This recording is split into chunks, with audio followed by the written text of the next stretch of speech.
Atos 1, vamos ler a partir do 9, nós falaremos sobre o arrebatamento da igreja. Fique com a sua Bíblia aberta. Eu não sei se você acompanha a nossa página no Facebook, é só você mencionar que vai pregar isso, o povo no Facebook fica louco. Aí eles ficam paranoicos. Eu queria estar aí, eu queria não sei o que, eles ficam fora de si, eles entram em transe. Pastor, põe aí o site para a gente assistir. E aí a gente sempre fala, o pessoal começa a acompanhar e depois acompanha a gravação. É tremendo. Atos capítulo 1, versículo 9 diz assim: tendo dito essas palavras, foi Jesus elevado às alturas, enquanto eles o viam, até que uma nuvem o encobriu da vista deles. Verso 10. E aconteceu que, estando eles com os olhos fixos no céu, enquanto ele subia, surgiram junto deles 2 homens vestidos de brancos, que lhes comunicaram: homens galileus, por que estáis contemplando as alturas? Esse Jesus que dentre vós foi elevado ao céu, retornará do mesmo modo como viste subir. Você lê um negócio desse, um crente lê um negócio desse, fala, é por isso que eu sou crente. A Bíblia é fantástica. Eu queria que você fosse apaixonado. Eu sei que tem gente, mas como eu sou. Para mim, só o fato de ler isso aqui já me emociona. Senhor, fale conosco. Que não seja eu quem fale, mas que seja o Teu Espírito se comunicando ao nosso espírito. Fala a essa igreja, Pai. Fale ao nosso povo. Em nome de Jesus. Amém. Amados irmãos, o texto aqui de Atos mostra os 40 dias que Jesus ficou na terra depois de ressuscitado. Nesses 40 dias nós encontramos muitos textos. Ele aparece aos discípulos no caminho de Emaús, ele entra para os 12 com a porta fechada, ele prega, e agora ele está no Monte das Oliveiras. E ali no Monte das Oliveiras ele começa a dizer: ide por todo mundo, pregar o evangelho a toda criatura. E ele começa a dar os seus últimos mandamentos. E aí é nesse momento que ele traz também a promessa do Espírito Santo. Nós pregamos isso, como vocês estão percebendo que eu estou dando sequência ao texto da terça passada. Quando ele começa a falar que o Espírito Santo seria derramado e ser-me-eis testemunhas em Jerusalém, Judeia, Samaria e até os confins da terra. Como foi pregado na terça passada, os confins da terra é aonde? É aqui. E nós provamos isso geograficamente, porque é considerado o outro lado do mundo. Nós falamos na terça passada que o centro da Bíblia é Israel. Quando a Bíblia fala ao norte, é ao norte de Israel. Quando Jesus fala até os confins da terra, obviamente ele não estaria falando da África, porque Egito é África. Obviamente ele não estaria falando de Roma, porque Paulo ia e voltava. Obviamente ele não estava falando da Turquia, ele não estava falando ali da Ásia, porque Israel é Ásia. Ele estaria falando do local ainda não descoberto, que no caso seria as Américas. Quando você pega, por exemplo, existe uma cidade no Chile que se chama Cidade do Fim do Mundo, que dizem geograficamente que aquela cidade é o fim do mundo geograficamente.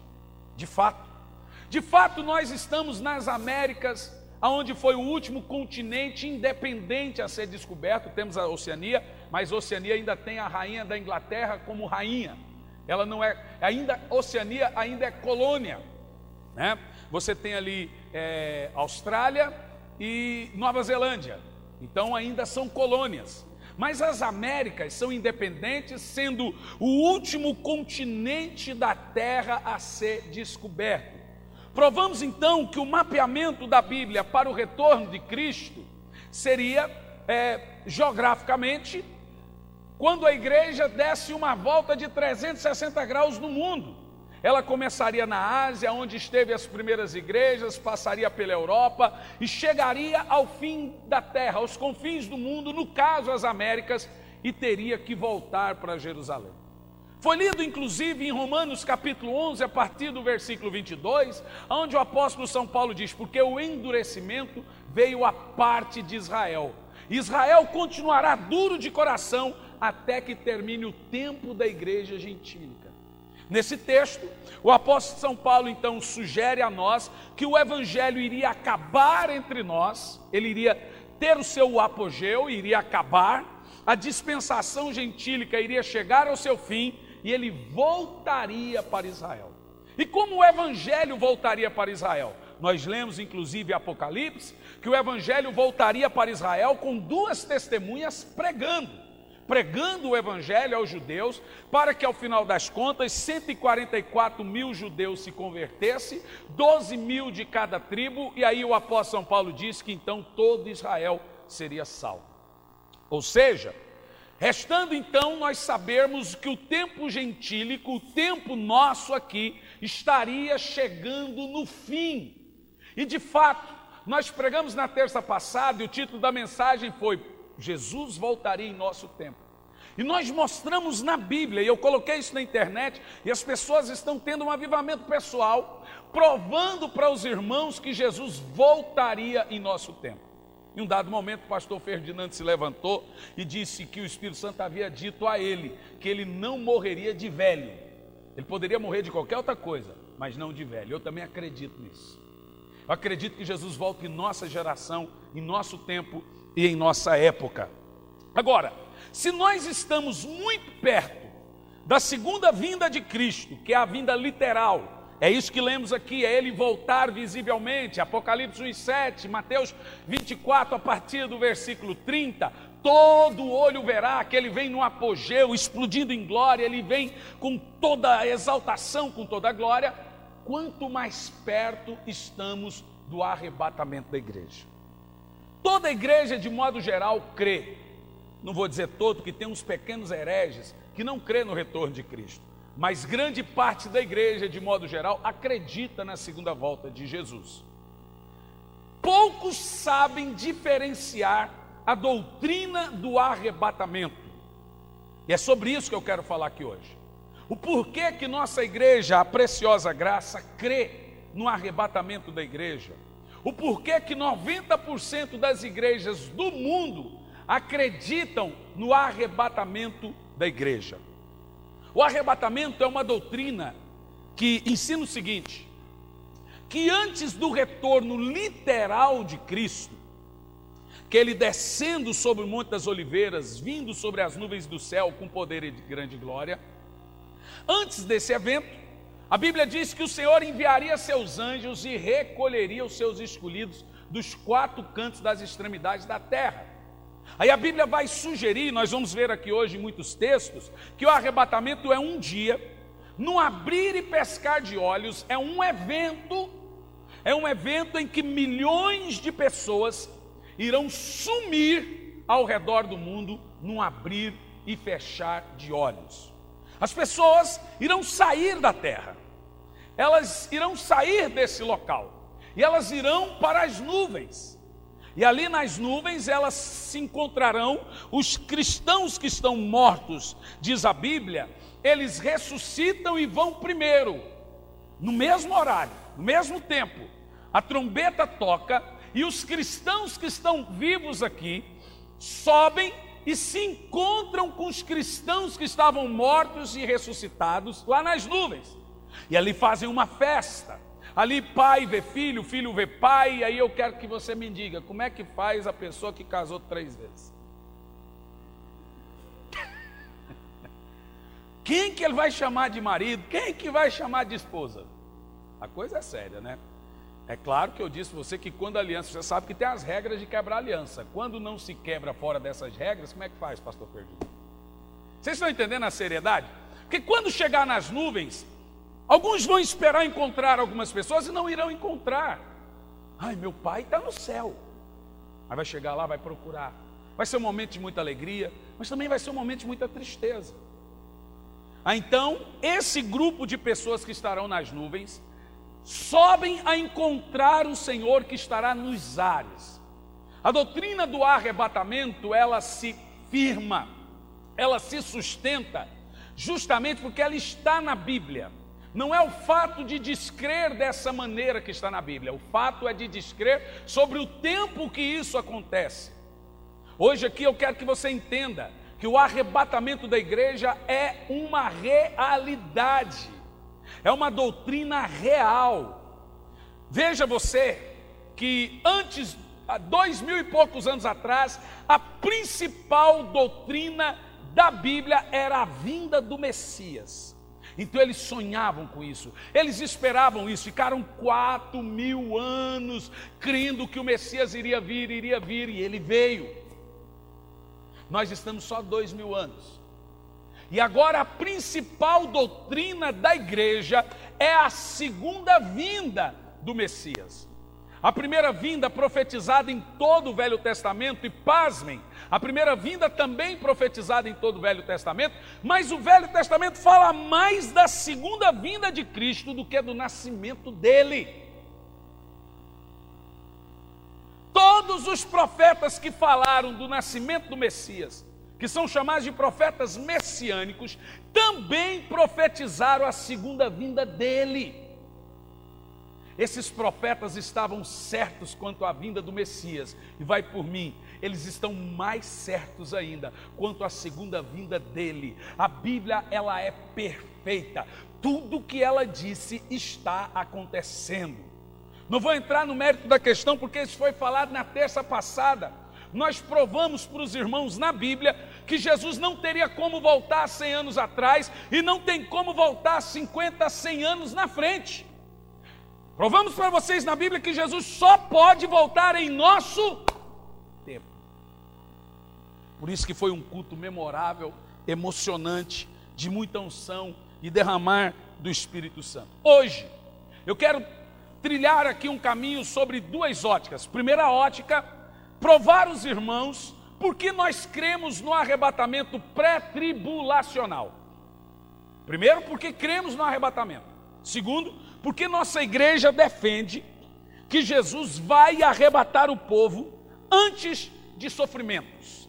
Porque nós cremos que o arrebatamento é a qualquer momento, é a qualquer hora, é no abrir e piscar de olhos, é ao ressoar a última trombeta.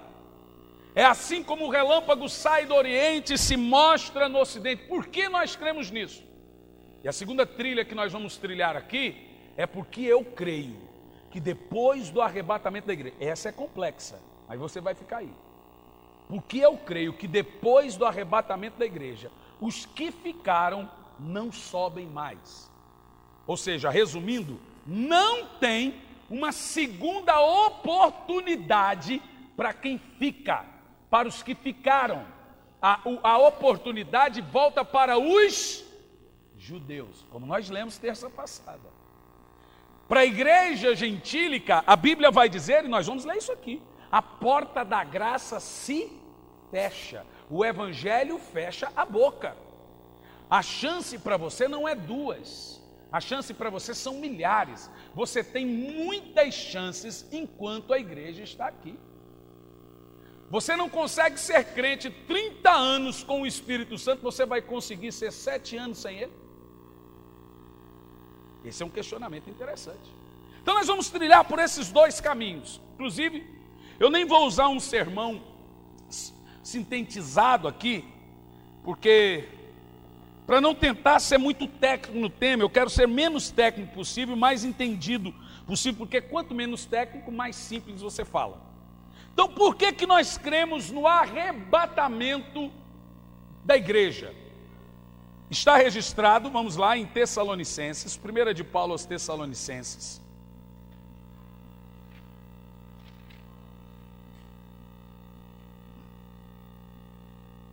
Capítulo 4.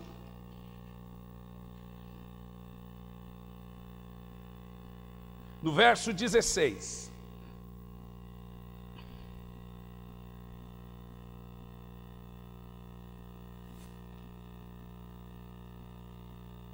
Todas as versões, todas as Bíblias têm a palavra arrebatamento, ou arrebatados, né? Todas usam o termo, diz a Bíblia. pois dado a ordem, com a voz do arcanjo e o ressoar da trombeta de Deus, olha o texto, o próprio Senhor descerá dos céus, e os mortos em Cristo ressuscitarão primeiro. Entendeu o que eu disse aquela hora? Logo em seguida, nós os que estivermos vivos sobre a terra, seremos arrebatados com eles nas nuvens, para o encontro com o Senhor nos ares, e assim estaremos com Cristo para sempre. No verso 18 diz: consolai-vos, pois, uns aos outros com essas palavras. Nós não queremos pregar sobre arrebatamento como, cuidado, isso assustar, igual eu estava no cinema assistindo agora o filme Apocalipse com Nicolas Cage, que é sobre o arrebatamento. Teve gente que saiu do cinema em grito, chorando. Teve gente que falou que preferia assistir filme de terror do que aquilo. Saiu em pânico. Você acredita em pânico? É claro que a mensagem do arrebatamento para os cristãos é de tremendo consolo. Para quem não ouve isso aqui, fica assustado. Mas a minha ideia não é assustar você, a minha ideia é que você veja isso como uma suprema, uma majestosa esperança. O que eu quero que você entenda, que nós não somos salvos para ficar aqui nesse mundo. Jesus disse que nós não somos daqui do mundo, e por não sermos do mundo, João fala na sua primeira epístola, o mundo deve nos odiar. Nós somos odiados justamente porque nós somos cidadãos dos céus.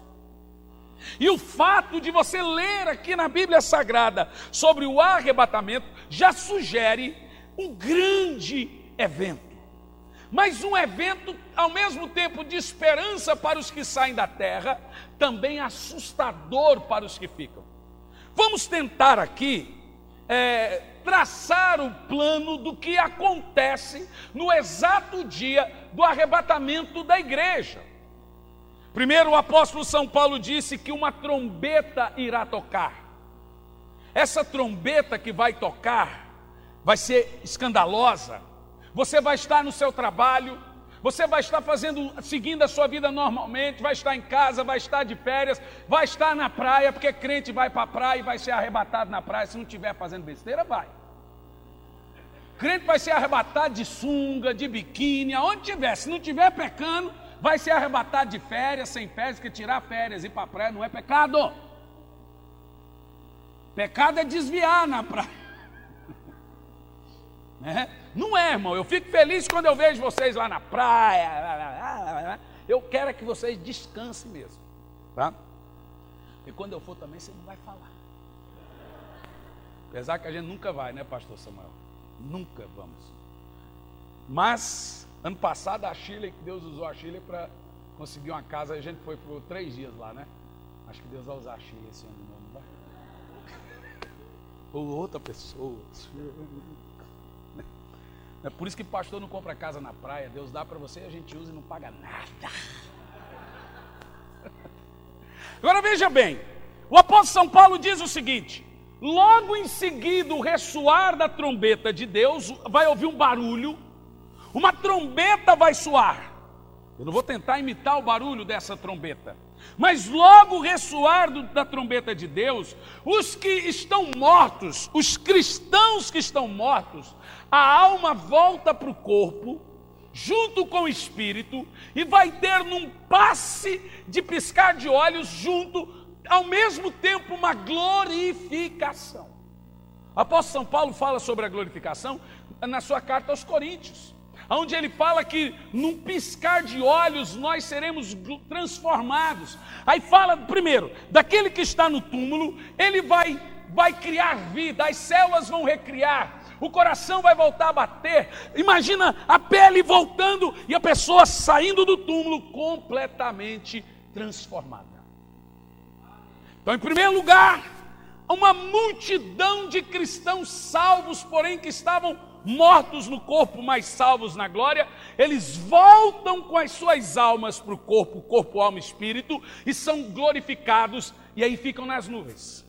Aí Paulo diz assim: logo em seguida essa ressurreição dos mortos, os que estiverem vivos na terra, na ocasião do ressoar da trombeta de Deus, sobem.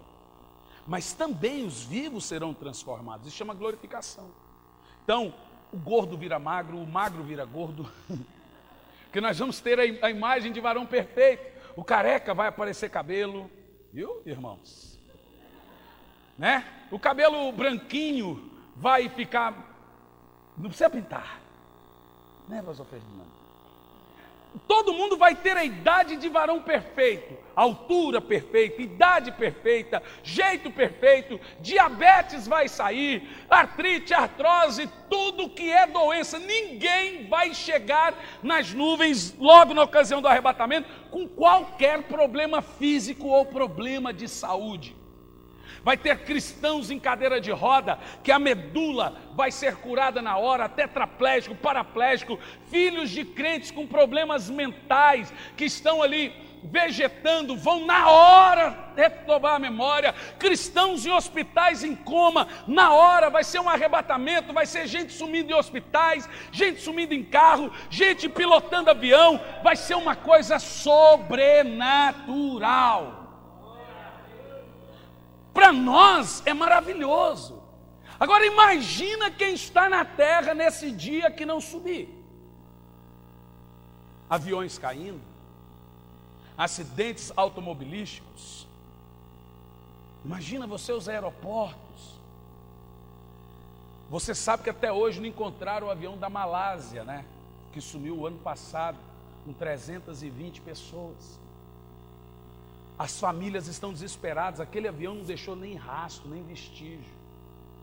Imagina, você via recentemente que aquele sumiço daquele avião lá da Malásia, as pessoas nos aeroportos com placas, queremos nossos filhos, queremos nossos pais, queremos nossas esposas, queremos nossos maridos.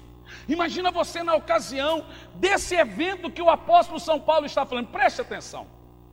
É fato que o relato que eu estou fazendo a você é justamente o dado que eu estou lendo aqui. Isso é fato. Pessoas vão sumir. Imagina os países em que o evangelho é fervoroso, por exemplo, igual a Coreia do Sul, o caos.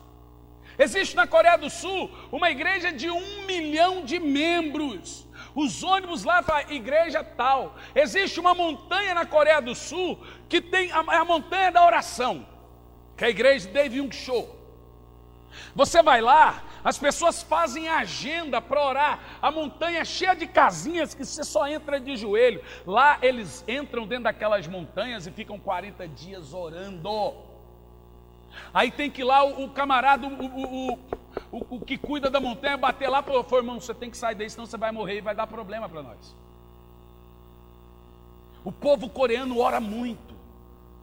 Lá tem uma mulher por nome Pastora Kill, ela bate nas pessoas assim, o câncer sai na mão dela. Se você pesquisar no YouTube, você vai ver isso. O povo da Coreia é um povo de muita oração. Imagina esses lugares que o avivamento é tremendo, em que as pessoas levam o evangelho a sério, o caos nas famílias de quem ficou. Para nós é uma coisa maravilhosa. Eu detalhei a situação de quem fica. Agora vamos detalhar a situação de quem sobe. Você está aqui na terra e de repente a trombeta soa e você começa a voar. Enquanto você voa, você começa a perceber as mudanças no seu corpo. Você começa a perceber que você está maior ou mais gordo ou mais magro. Você já passa a mão, já começa a perceber que você tem cabelo. Se usava óculos, você já vê que os olhos estão... Se era surdo, já começa a ouvir. E de repente você olha, irmão, eu não estou falando de um mito, não estou falando de um filme de Hollywood, eu estou falando das pessoas que subirão com Cristo no soar da trombeta de Deus, no arrebatamento. E de repente você está nas nuvens, e aquele parente que você amava tanto, a esposa, o filho, alguém, agora você pode revê-lo, você pode se alegrar, você pode fazer festa, ou pode também ficar triste. Mas no mesmo momento que você ficar triste, o Senhor passa a mão nos seus olhos e enxuga a lágrima, e você não se lembra mais daquela tristeza, será uma mera lembrança, sem sofrimento. E agora, com aquela multidão de salvos no céu, e os anjos ali que recolheram esses santos da terra, porque os anjos que vão buscar, esses anjos que buscaram, você vê aquele vivo, todos vestidos de brancos, agora eles vão entrar no céu. Aqui está a imagem, Apocalipse 19, no versículo 1. Jesus agora está na porta do céu, esperando essa multidão de gente que cumpriu a sua etapa como cristão, que foi fervoroso. Esse cristão que nunca tolerou Deus, mas levou o evangelho a sério, sempre fez aquilo que tem que fazer. Venceu, foi tentado sim, pecou sim, mas resistiu até o fim, e ele recebeu agora a coroa da vida. Apocalipse 19 primeiro fala do relato dessa multidão de gente chegando no céu. Havendo passado esses acontecimentos, ouvi no céu uma voz grande, na minha Bíblia está, uma voz grave que anunciava: aleluia, a salvação, a glória e o poder pertence ao nosso Deus, porquanto verdadeiros e justos são os seus juízos, e ele condenou a grande prostituta que corrompia a terra com a sua sedução. Das mãos dela vingou o sangue dos servos. E mais uma vez a multidão reunida exclamou: aleluia, aleluia, aleluia, aleluia, salvação pertence ao nosso Deus. No versículo 7 diz assim, no versículo 6, então ouvi algo semelhante ao som de uma grande multidão, com estrondo de muitas águas e poderosos trovões que bradavam: aleluia, porquanto o Senhor nosso Deus, o Todo-Poderoso, já reina. No versículo 7, alegremo-nos e exultemos e demos a glória a Ele, porque chegou a hora das bodas do Cordeiro. O texto que está dizendo aqui é: se alegra, fica feliz, porque chegou a hora da igreja se casar com o noivo, chegou a hora da igreja se tornar um com o seu Senhor, chegou a hora que a igreja esperava, chegou a hora que a igreja ansiava.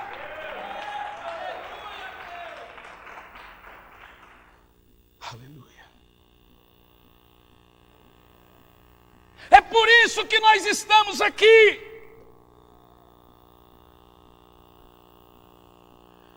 É por isso que nós batizamos pessoas. É por isso que uma igreja se mantém aberta. É por isso que o cristão resiste e persevera nas lutas, nas tentações, nas decepções com os irmãos, com os parentes e com pastores. Ele persevera na fé do cristão, na fé da Bíblia Sagrada. É por isso que nós não podemos desanimar, porque quando você chegar nesse dia, vai passar na sua cabeça um filme, e você vai dizer: valeu a pena. Poxa, cada dia lá na terra, vai passar na sua cabeça o dia do seu batismo, vai passar na sua cabeça cada perseguição, todo momento que o diabo veio e te disse: abandona a igreja, todo momento que o diabo veio e disse: sai daí, todo momento que o diabo veio e disse, você vai dizer: eu perseverei, eu estive firme, eu não deixei de congregar como foi o costume de muita gente, eu continuei adorando o Senhor, não por peso ou por jugo, eu continuei firme na fé e valeu a pena. Jesus está ali, eu posso ali dar um beijo nele, está ali o apóstolo Paulo, está ali o apóstolo Pedro. Hoje chegou o meu dia de ser parte da família de Deus aqui na glória. Esse é a fé da igreja. Nós ficamos felizes por Jesus dar um carro, a gente fica feliz, mesmo porque andar de carro é melhor que andar a pé. Mas a grande alegria da igreja está nesse evento.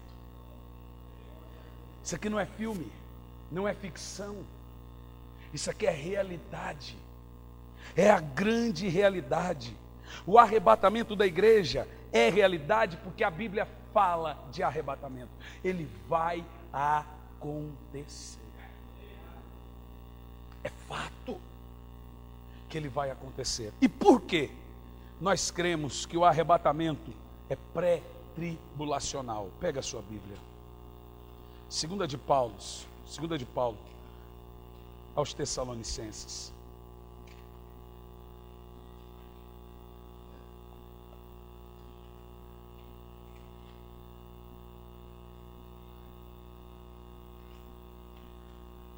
Capítulo 2.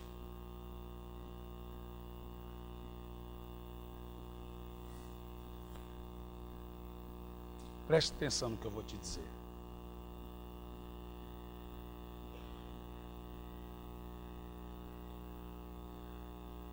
Existe a linha que crê no arrebatamento pós-tribulação.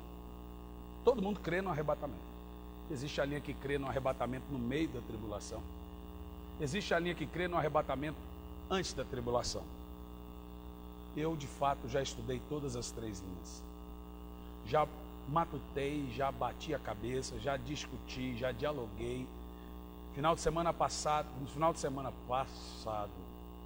meu Deus. No final de semana do casamento do pastor Samuel, eu estava com meu pai, que é professor também nessa área, e fizemos uma dinâmica, meu pai e eu. E o meu outro irmão, o pastor Ai, falei, vamos fingir que eu sou pós-tribulacionista, isso é pré. E vamos fazer um debate. E aí, eu usei todos os argumentos pós-tribulacionistas, falei, agora eu calo esse velho. Mas eu vou te dizer uma coisa, irmão. O pós-tribulacionista, ele acredita o seguinte, que a igreja vai sofrer 7 anos de tribulação aqui, e depois de 7 anos de tribulação, pouco antes de Jesus descer, ele arrebata a igreja. Pouco antes dele descer, ele arrebata. Ou seja, todo mundo crê no arrebatamento. O meso-tribulacionista crê que no meio dos 7 anos da tribulação, quando terminar os 3 anos e meio de paz e começar os 3 anos e meio de sofrimento, Jesus tira a igreja. O pré-tribulacionista crê, quem fez o simpósio sabe o que eu estou falando, que Jesus tira a igreja antes do sofrimento. Por que que eu, estudando todas as linhas teológicas possíveis da escatologia, decidi que nós somos pré-tribulacionistas? Porque eu decidi que Jesus arrebata a igreja antes da tribulação. O que nos leva, e não só a mim, mas teólogos renomados e sérios a crer nisso, não é a descredibilização que alguns teólogos querem fazer com a doutrina do arrebatamento, do tipo falar, isso foi uma revelação que a menina teve há 200 anos atrás. Como uns falam assim, como que eu posso acreditar numa doutrina que tem 200 anos? Pois bem, apelo de salvação tem 50, e você não faz na sua igreja? Há 50 anos atrás, ninguém chamava as pessoas para aceitar Jesus, não, gente. Isso é uma coisa nova, vem à frente, quem quer entregar a vida a Jesus, tem 50 anos. As pessoas deixavam a pessoa vir na igreja, a pessoa ia crescendo, depois ia fazendo discipulado e ia batizando a pessoa. Mas ninguém vinha na frente. Alguém fala assim, isso é coisa nova, igual meu pai vem com aquelas desculpas à igreja, o camarada fala para mim assim, onde é que está na Bíblia isso? Eu falei, onde é que está na Bíblia guitarra? Sua igreja não tem guitarra não, irmão? Ah, rapaz. Você não usa microfone? Onde é que está na Bíblia microfone? Vai ter que ser bobo, rapaz. Não, mas não sei o que. Tem um que pôs na internet lá, eu não confio nesses pastores que não respeitam a pregação e não veste terno. Se terno fosse sinônimo de ônibus de Deus, em Brasília, os ladrões da Petrobras, todos são santos. Isso é tudo religião. Agora o camarada fala, eu não posso acreditar no arrebatamento porque uma menina teve uma revelação que o arrebatamento era pré-tribulação. Irmão, a Bíblia toda é revelação. Se você não acreditar na Bíblia porque alguém teve uma visão, rasga ela. Porque o Apocalipse todo é de uma visão. Ezequiel todo é visão. Isaías todo é visão. Daniel, quase, ou a Bíblia é visão, ou a Bíblia é história. De fato, uma garotinha de 12 anos de idade recebeu uma visita de um anjo. Ela não sabia do que se tratava, mas o anjo disse para essa garotinha, isso tem 200 anos, que Jesus iria arrebatar a igreja antes da tribulação. E ela contou para o pastor. O pastor riu na cara dela. Mas aí o pastor foi orar e se incomodou, e ele juntou com um grupo de teólogos dos mais renomados e começaram a estudar na Bíblia. E foi quando um homem por nome Scofield conseguiu dissecar isso e encontrou os tesouros. E por que que o arrebatamento é um tesouro? Porque a igreja tem que estar atenta. Agora eu vou te dar aqui um mapa, o porquê. Em primeiro lugar, que o arrebatamento acontece sem nenhum aviso prévio, antes da tribulação, ou seja, o arrebatamento ele pode acontecer agora. Jesus não tem obrigação de esperar nada para o arrebatamento acontecer, mas para a volta de Jesus, muitas profecias têm que se cumprir, para o arrebatamento nenhuma. Agora você vai entender a seriedade do Evangelho, porque eu creio. Primeiro fundamento. Segunda de Paulo aos Tessalonicenses, capítulo 2.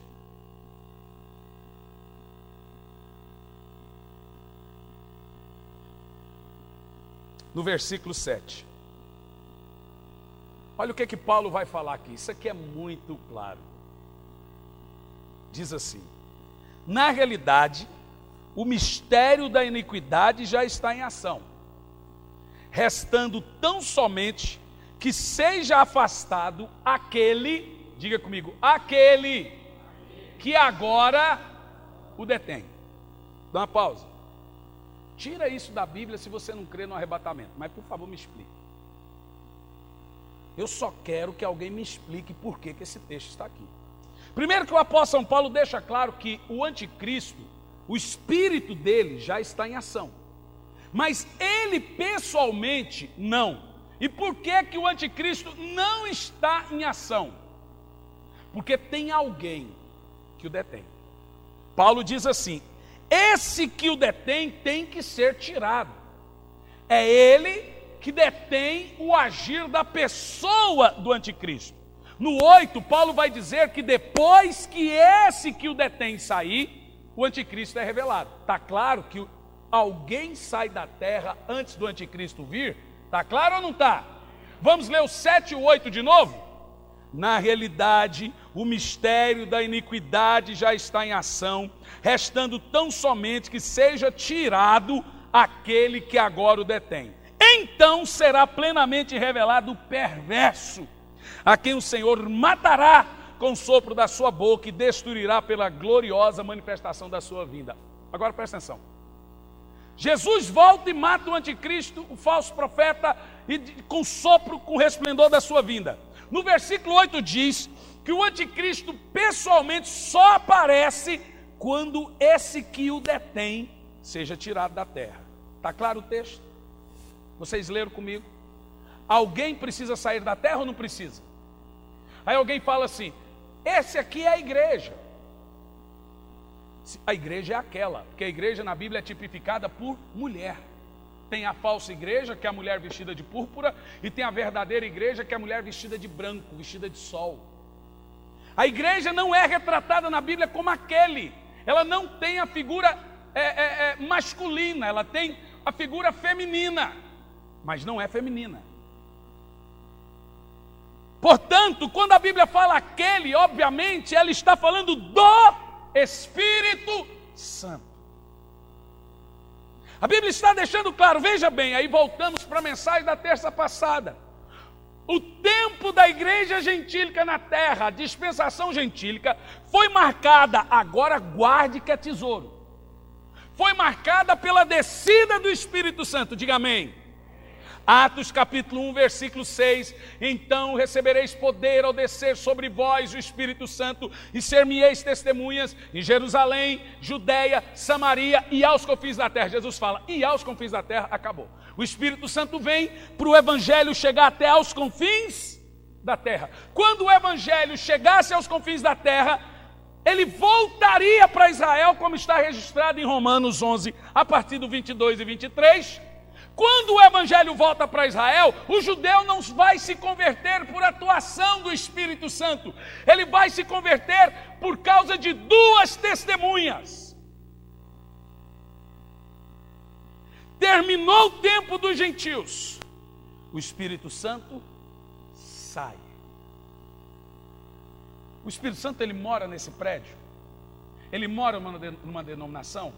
Ele mora aonde? Na igreja. Quem é que convence o homem do pecado, da justiça e do juízo? Sem o Espírito Santo tem conversão, gente? Agora você entende que a teoria de que algumas pessoas estarão na terra, na tribulação, vão se converter, ela começa a ficar difícil de entender. Porque o Evangelho é o poder de Deus para a salvação de todo aquele que nele crê, e quem dá o poder do Evangelho é o Espírito Santo. É fato que o apóstolo São Paulo diz que o anticristo, ele vem depois que o Espírito Santo sai. Agora, por que o Espírito Santo sai? Pergunta óbvia. Aonde o Espírito Santo mora? Nos crentes. Sem os crentes, ele não tem aonde morar. Quando é que ele sai? Quando os crentes saem. O Espírito Santo é tirado e o anticristo só não é revelado, o mistério, a obra dele já existe, o espírito do anticristo já existe, mas ele só não é revelado porque o Espírito Santo na igreja e a atuação da igreja não deixa. Sem o Espírito Santo e a igreja, versículo 8, então, sem a igreja para impedir a revelação e a manifestação do anticristo, será plenamente revelado o anticristo. Agora me diga, como que você enquadra isso depois da tribulação? Se o anticristo vem no início dela. Você percebeu o que eu estou dizendo? Quem percebeu, diga amém. Esse é um texto poderoso. Eu posso até encontrar muitos, mas para mim, eu sou pré-tribulacionista justamente porque esse texto está na Bíblia. Ele é claríssimo. Um outro fundamento que nós precisamos entender está em Mateus capítulo 25.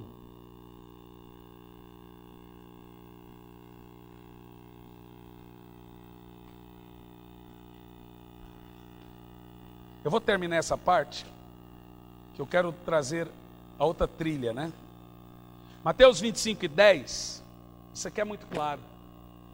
Isso aqui é muito claro, inclusive é a base que nós encontramos também para comprovar que o crente só tem a chance do arrebatamento. Depois do arrebatamento, acaba o tempo dos gentios. O evangelho volta para o judeu, a salvação volta para o judeu. E por que o gentil não vai se converter mais? Vou te dar vários motivos. Mateus 25, versículo 10, diz assim, ó: mas saindo elas para comprar, chegou o noivo. As virgens que estavam preparadas entraram com ele para o banquete de núpcias, e a porta foi fechada. O outro motivo que o arrebatamento é pré-tribulacional é o tempo do tribunal Bema. É a entrega dos galardões e o casamento da igreja com Cristo. As bodas. Antes do retorno de Cristo, é bíblico que antes que as bodas do Cordeiro, que o casamento igreja com Cristo acontece antes da igreja descer, não depois. Isso está registrado, eu não estou nem usando esboço para ser bem simples.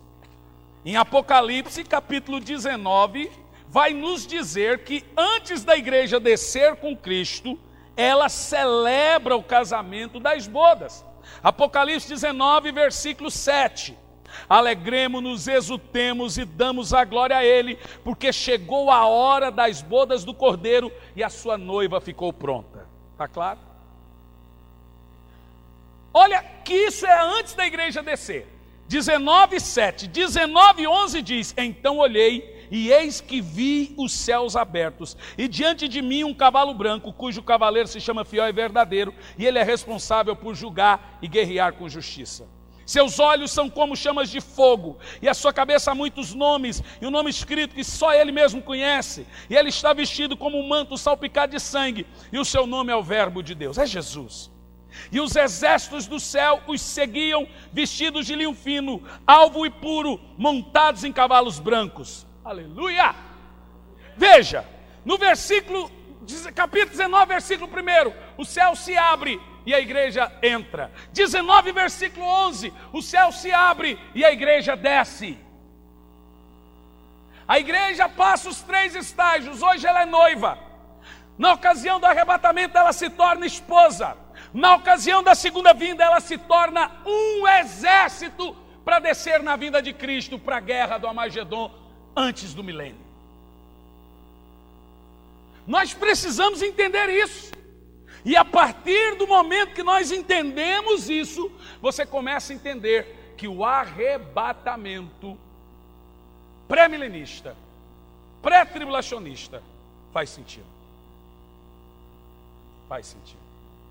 Quem está entendendo? Diga amém. Olha que coisa gloriosa.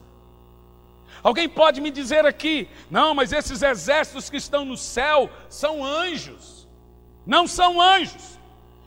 Porque versículo 14, esses exércitos que estão no céu estão vestidos de quê? Responda para mim. Linho fino, alvo e puro. 19, versículo 8.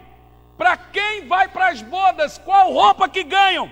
E foi-lhes dado que vestisse de linho fino e puro. Aleluia. Esses que descem como exército são os mesmos que se vestem para casar. E agora, a Bíblia diz que quando chegarmos no céu seremos como anjos.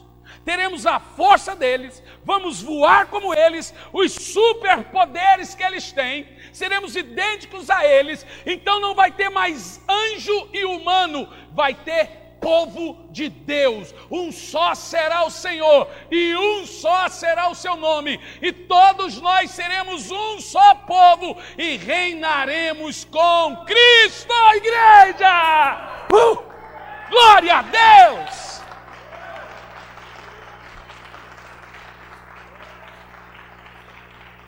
Então não pense você que lá no céu vai ter o grupo dos anjos, o grupo de Israel, o grupo da igreja. Vai ser um povo só. A Bíblia diz que o véu que nos separa já não separa mais. Judeu, igreja e anjo é tudo filho de Deus. E por que a igreja desce? Para salvar os judeus. Zacarias. Eu vou continuar a parte da segunda chance na quarta-feira. Nós vamos entrar o ano falando disso. Eu vou terminar essa parte. Quero deixar você com gostinho de quero mais. Tá bom? Vai ter que vir agora. Vai. Zacarias 14.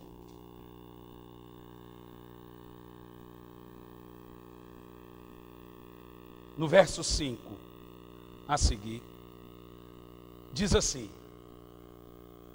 fugireis pelo meu vale entre os montes, porquanto ele se estenderá até Azel, e fugireis do mesmo modo como fugiste diante do terremoto nos dias de Uzias, rei de Judá. Então Yahvé, olha isso, gente, então Yahvé, o meu Elohim, Deus, virá com todos os seus kadoshs, todos os seus santos. Oh, glória a Deus! E naquele dia não se sentirá calor, nem frio, nem geada. Mas será, aqui o relato do dia do retorno de Cristo. Mas será um dia único, um dia de definido, e bem como conhecido de Yahvé, no qual não haverá separação entre dia e noite. Será um crepúsculo, ok, gente? Porquanto mesmo após o pôr do sol e durante o anoitecer, a claridade vai permanecer, porque Jesus vai clarear o mundo todo. Naquele dia, águas puras correrão e fluirão de Jerusalém, metade delas para o mar do Oriente, metade para o mar Morto, e a outra metade para o mar do Ocidente, isto é, o Mediterrâneo. Isto se dará tanto no verão como no inverno. 9. E Yahvé será rei de toda a terra naquele dia. Haverá um só Senhor, e o seu nome será um único nome. Então toda a terra ao redor se tornará em planície, desde Geba até Rimon, ao sul de Jerusalém, ela se parece com Arabá. Oh, glória a Deus! Deixa eu te explicar esse relato. Israel estará morrendo, Marli. Russos, iranianos, todas as nações ao norte explodindo Israel. Jesus fala que as mulheres serão estupradas. Israel vai estar pegando fogo. Quando os judeus estiverem sendo varridos do mapa. Oh, irmão, isso é muito poderoso. Aí aparece Jesus em glória. Agora deixa eu te falar uma coisa tremenda, pastor Ferdinando, irmão que gosta disso. Nós estamos esperando o retorno do Messias.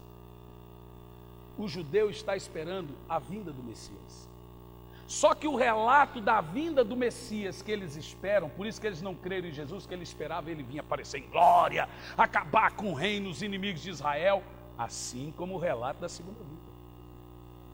A primeira vinda do Messias que eles esperam é o relato da segunda vinda de Cristo. Eles creem que o Messias viria, não nascido daquele jeito, humildezinho, pobrezinho, esculhambado. Eles creem que o Messias viria em glória. Mas esse não é o relato da vinda do Messias. Esse é o relato da sua segunda vinda. Quando Israel estiver sumindo do mapa, quase todas as nações da terra varrendo Israel, inclusive Brasil. E nós não seremos mais brasileiros, nós seremos cidadãos dos céus. Nós não somos brasileiros, nós somos cidadãos do céu. Apesar de na nossa identidade estar lá, Campo Largo, Argentina. Campo Largo é fora do... Nós somos cidadãos do céu. Diga amém aí o pessoal da Argentina. Então, nós somos cidadãos do céu. Nesse dia, mulheres mortas, crianças assassinadas, Israel em ruínas, a igreja e anjos, uma multidão incontável. A igreja já foi arrebatada, já teve as bodas, já recebeu seu galardão, já foi premiada pelas suas boas obras, agora ela está vestida de branco e Jesus vestido de sangue, de vermelho. A igreja montada em cavalos brancos, Jesus num cavalo branco, no meio daquela multidão incontável de branco tem um vestido de vermelho, é o nosso Messias.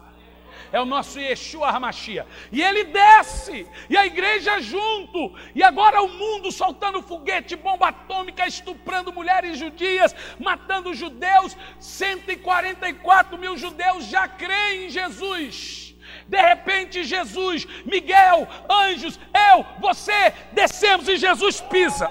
Calma aí, Jesus pisa. Eu sei que o negócio é empolgante, eu vou voar.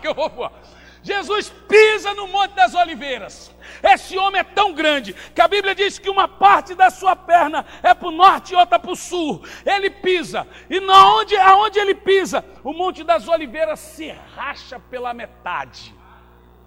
Quando o Monte das Oliveiras se racha, Jesus olha para os judeus, porque ele não quer só salvar judeu, ele quer vingá-los. Ele fala para os irmãos israelitas: correm para embaixo das minhas pernas. A Bíblia diz: como uma galinha ajunta os seus pintainhos, eu ajuntarei Israel. Olha, eu estou todo arrepiado. E aí nós lá com Jesus, do tamanho dele, estatura do varão perfeito, e aquela multidão corre para embaixo das asas de Jesus. E esse relato é o relato do Mar Vermelho. Você lembra? Quando o Senhor libertou o povo de Israel, ele esperou os hebreus passarem o Mar Vermelho e deixou os egípcios irem até a metade. Quando os egípcios chegaram na metade, o que aconteceu com o mar? Fechou. Ele não queria só tirar Israel do Egito, ele queria destruir o Egito. O Senhor não quer só tirar a igreja e livrar o seu povo da terra, ele quer recomeçar a terra. Essa terra vai pegar fogo e toda obra que nela está, e a terra se queimará, e haverá novos céus e nova terra. Quando os judeus estiverem lá, aí tanque passando embaixo das pernas de Jesus, no meio do Monte das Oliveiras, e o povo atrás com metralhador e dando tiro, e os judeus correndo para o vale dos montes, como Zacarias diz. Quando os judeus estiverem debaixo das asas de Jesus, aquele que ele matou, que eles mataram, crucificaram, ele faz isso aqui, ó. Fecha. Não tem como sair do vale. Quando eles estiverem fechados, irmão, Jesus vai olhar para essa multidão de santos e guerreiros, anjos e nós todos, e vai falar: festa, amassa a carne, Aí eu vou estar lá, me sorga, Jesus. Não larga, Jesus, me sorga. E aí, irmão, vai ser o grande Armagedon. Aí eu, você, todos seremos um grande exército, lutando contra o anticristo, a sua nova ordem mundial, lutando contra a besta, o falso profeta, lutando contra os escarnecedores, ateus e todos. A Bíblia diz que a terça parte da humanidade morrerá. Agora, sabe por quê que isso vai acontecer? 2 de Paulo aos Tessalonicenses, capítulo 2, versículo 11. Eu vou dar esse texto. Quarta que vem, eu vou falar sobre a segunda chance. Depois do arrebatamento, quem ficou vai ter uma oportunidade de sofrer, morrer e subir depois. Vamos ver. Se você quer aprender sobre isso, vai ser uma revelação sobrenatural. 2 de Paulo aos Tessalonicenses 2,11 diz: é por este motivo que Deus lhe envia uma espécie de poder sedutor. Lemos isso na terça passada. A fim de que creiam na mentira e sejam condenados todos que não creram na verdade, mas usufruíram dos prazeres da injustiça.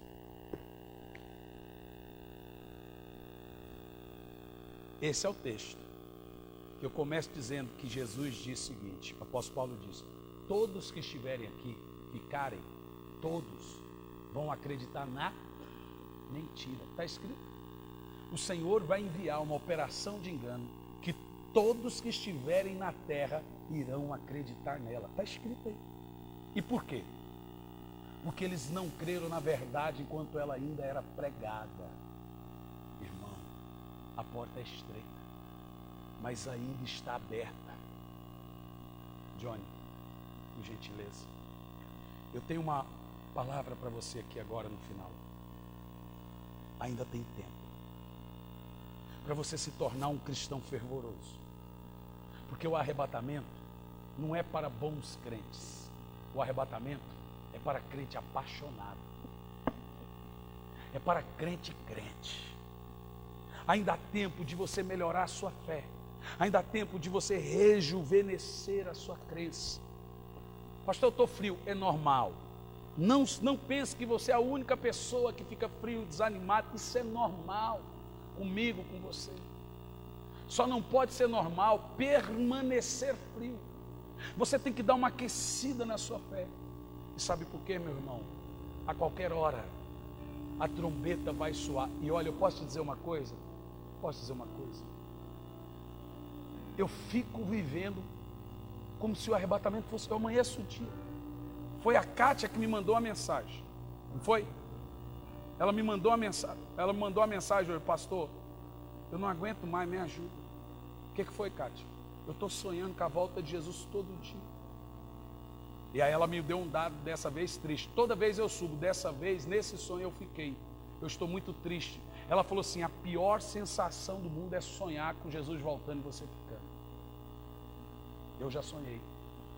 Antes do anjo aparecer para mim e me corrigir, eu não só tive um sonho que eu ficaria, como o próprio anjo falou para mim: se o arrebatamento fosse hoje, isso em 2009, a sua família iria e você ficaria. É pior do que um sonho. Irmão, só de falar isso dá um pavor, dá um temor. Eu não quero ser arrebatado só para não ficar na terra, eu quero ver Jesus. Eu sou apaixonado por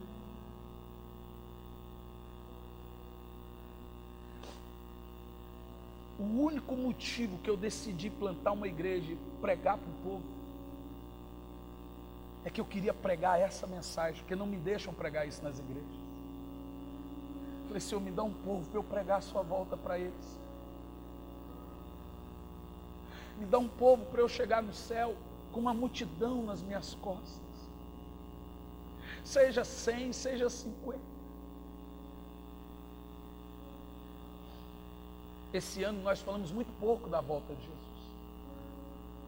Mas 2 anos de igreja nós falamos muito. Esse ano nós falamos pouco. Também ensinamos muitas outras doutrinas. Mas eu quero ver vocês na ocasião do arrebatamento da igreja. Nunca confie numa igreja, num pastor que não valoriza a volta de Jesus, que não prega ou que esnoba. Só o fato de não pregar isso já é motivo para você não ficar. Irmão, você não pode ficar numa igreja que entra ano e sai ano e o pastor fica só, irmão, Jesus está voltando, meu irmão, vigia. Pelo amor de Deus. Não que eu estou falando que essa é a única igreja para você ficar, apesar que tem muitas que pregam, mas você tem que ficar garimpando para saber qual que prega. Você há de concordar comigo que pregar a volta de Jesus hoje é um achado. O que eu estou dizendo para você, que eu creio de todo o meu coração, acredita no seu pastor, acredita que o arrebatamento se dará a qualquer hora. E eu quero subir. E antes do Senhor enxugar dos meus olhos todas as lágrimas, eu vou chorar demais por não ver alguns. E eu vou dizer, Senhor, eu fiz minha parte. Mas não deixe que a frieza exploda a sua fé. Lute contra a mornidão, contra a frieza. Como a Marli disse para mim, nada me separa do meu Deus. Lute contra isso. Você nunca pode estar numa igreja de um pastor que vive em pecado. Mas pastores são cheios de falhas. Eles fazem coisas que ferem. E vocês fazem coisas que ferem pastores. Você fica com a sua esposa, ela também te fere. Você fica com o seu esposo, ele também te fere. Você fica com seu filho, ele te fere. Pastor também é sua família, você também é família. Nós vamos assim até Jesus voltar. Mas irmão, não abandone a sua fé. Não se distraia no final de ano. Mantenha-se firme. Vai lá, faça sua festa com a sua família. Vai para a praia, brinque. Se contar uma piada suja, dá aquela risadinha disfarçada assim. Não seja mal educado. Vai lá. Eu não faço apologia a vinho, não faço apologia a bebida alcoólica, mas não se embriague, irmão. Não se embriague, pelo amor de Deus. Não beba até cair, não beba até dar sono e ter que dormir porque bebeu muito. Isso é pecado. Passe o final de ano, venha quarta-feira. Nós vamos pregar sobre o arrebatamento da igreja, a continuação dessa mensagem, e vamos terminar o culto entrando no novo ano. Você já imaginou se Jesus volta no dia 31? Quem disse que ele não pode arrebatar a igreja quarta-feira que vem? Quem disse que ele não pode arrebatar a igreja domingo? Quem disse que ele não pode arrebatar a igreja daqui um pouco? Venha, pois você vai para a sua família, ou então, venha, fica aqui, o culto vai ser 1h30. Vai ser 1h30. Mas mantenha o foco. Vamos ficar em pé, vamos adorar o Senhor um pouco.